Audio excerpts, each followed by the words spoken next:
Tabatabai جو علامہ Tabatabai کے استاد ہیں، آیت اللہ عظمہ بہجت کے استاد ہیں، 40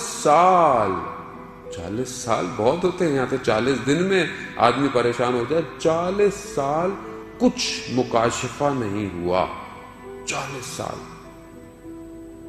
سال کے بعد کچھ کھلا، تو اتنا کھلا کہ خود توحید کے پہاڑ بن گئے، کہ جب بھی کوئی مولا کائنات کے حرم میں سوال کے لیے آتا تھا تو اندر سے جواب آتا تھا قاضی کے پاس جاؤ، اس مقام پہ پہنچ گئے۔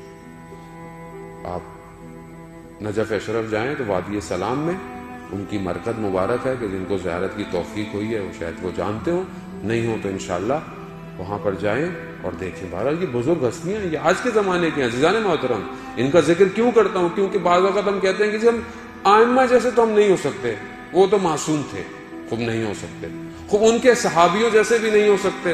مولانا صاحب وہ کہاں زمانہ، یہ آج کا ماڈرن زمانہ، خوب پھر کیسے ہوں؟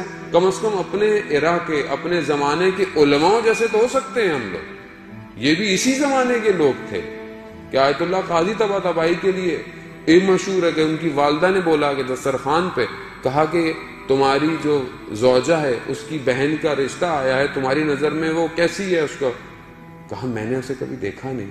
کہا 18 سال سے ایک ہی دسترخوان پہ کھانا کھا رہے ہو، تم نے اسے دیکھا نہیں؟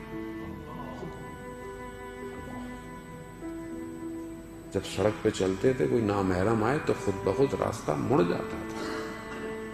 عزیزان محترم، خود مکاشفے میں کہتے ہیں کہ میں نے گلی کے کونے پر ایک بوڑھے شخص کو دیکھا، محاسن داڑھی اس کی سفید تھی، کہہ رہا میں پہچان گیا کہ یہ شیطان ہے، ابلیس۔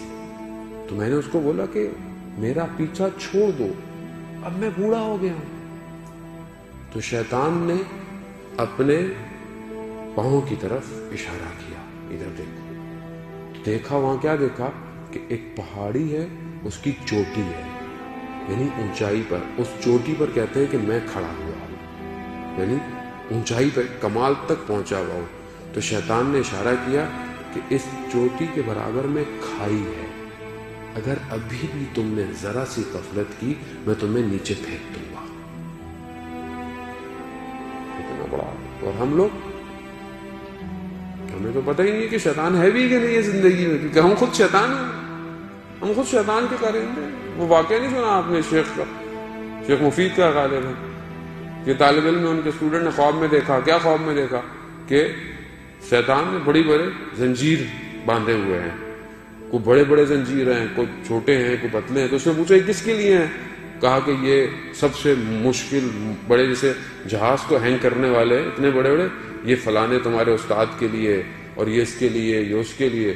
کہا تو یہ استاد کے لیے؟ کہتا ہاں تمہارے استاد کے لیے، مگر اس نے پھر بھی وہ توڑ دیا۔ تعجب کیا اس نے؟ کہا میرے لیے؟ کہتے تمہارے لیے زنجیر کی ضرورت نہیں ہے، تم ایسے ہی آ جاتے ہو۔ صبح اپنے استاد کے پاس گیا، کہا کہ مجھے واقعہ بتائیں، میں نے خواب دیکھا ہے۔ کہا صحیح کہا؟ کہا کیا کہا؟ کہا کہ گھر میں فاقہ تھا، پیسے نہیں تھے، مگر میرے پاس کچھ خمس کے پیسے پڑے ہوئے تھے، تو میں نے سوچا قرض لے لوں، جب آئیں گے دے دوں گا۔ جیسے ہی میں بازار تک تو چلا گیا، لیکن دکان تک پہنچا تو مجھے یاد آیا کہ اگر میں اسی حالت میں مر جاؤں تو کس کو کیا پتا چلے گا کہ میں نے کچھ قرض لیا تھا یا نہیں لیا تھا۔ کہتا ہے میں واپس آ گیا۔ شیطان کہتا ہے وہ اتنی مضبوط زنجیر کو توڑ دیا۔